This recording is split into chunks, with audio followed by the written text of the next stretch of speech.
Nobody warns a woman how lonely expansion can feel while it's happening. How growth can turn familiar rooms into costumes that no longer fit the body correctly.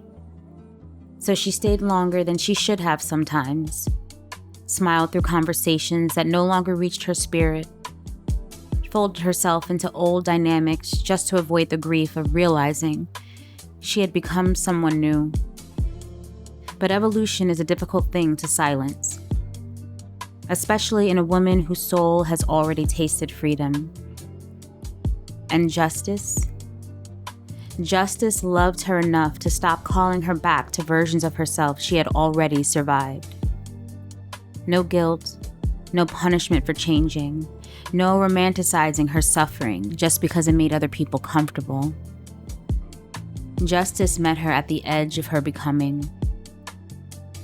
Like a man standing beside the ocean, watching the tide pull her toward herself. Do you understand how sacred it feels when someone stops asking a woman to shrink for familiarity? Justice did not fear her transformation. He admired it. He admired the way her boundaries sharpened, the way her eyes softened after choosing herself, the way she stopped translating her needs into something easier to digest.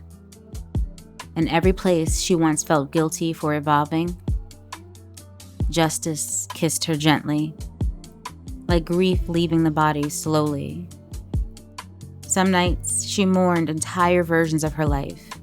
The woman who tolerated less than she deserved, the woman who called survival love, the woman who abandoned herself to remain understood. And Justice held her through all of it. No rushing her healing, no resentment toward her distance, no fear of the woman emerging from the ashes. Only patience, only warmth, only the quiet certainty that becoming requires release. So eventually her loneliness stopped feeling like punishment. It started feeling holy, like open windows, like silk moving through empty rooms, like peace no longer begging to be interpreted.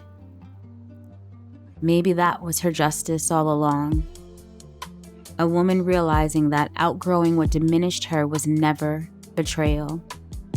It was devotion to her own becoming.